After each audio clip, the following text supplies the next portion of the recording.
Réunie ce lundi, la commission de discipline de la Ligue de football professionnel a décidé de frapper fort sur les clubs de supporters Montpellier et notamment la Butte Payade. À titre conservatoire, le parcage visiteur des supporters du MHSC en déplacement sera fermé, tout comme la tribune basse étang de Taoué et la tribune haute Petite Camargue du stade de la Mosson. Là où sont situés géographiquement les principaux clubs de supporters du MHSC. Le dossier des incidents du week-end a été placé en instruction. Ce huis clos partiel n'est que provisoire et ne préjuge en rien des sanctions possibles à venir. La victoire de Montpellier dimanche contre Nîmes, 3-0, a été entachée par deux longues interruptions. Retour sur un match disputé dans une ambiance de fête sur le terrain et dans les tribunes pendant 80 minutes avant de basculer dans l'irrationnel avec l'intervention des CRS. C'est quoi cette histoire de bâche ? Le 28 novembre 2017, des supporters de Nîmes, de retour d'une victoire de leur équipe à Lorient, se sont fait violemment agresser sur une aire d'autoroute près de Vannes et voler la bâche déplacement des Gladiators de Nîmes 1991. 2 jours plus tard, Montpellier venait jouer en Bretagne, à Guingamp. En mai, c'est le local de la Butte Payade 91 qui a été fracturé, à la disqueuse. La bâche de 30 mètres a alors été volée. Si aucune de ces actions n'a été revendiquée, les deux groupes de supporters étaient persuadés de la culpabilité de leur rival historique.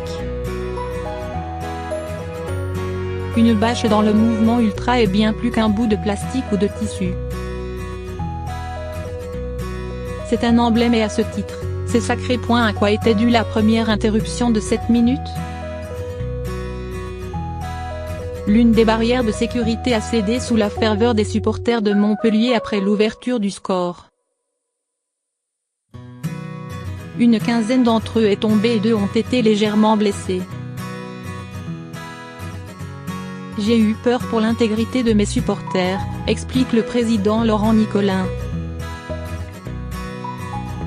Les supporters ont ensuite regagné leur tribune. Pourquoi les ultras de Montpellier sont-ils redescendus de leur tribune à 3-0 ? C'était la principale crainte avant le match, qu'une bâche réapparaisse dans l'une des deux tribunes.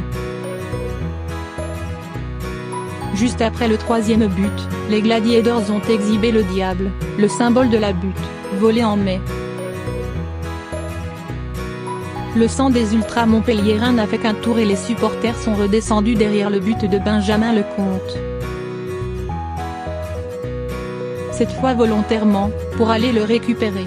Je ne sais pas si cela nous coûtera cher, mais il n'y a pas eu d'envahissement et aucun joueur n'a vu son intégrité physique menacée, tempère Laurent Nicolin.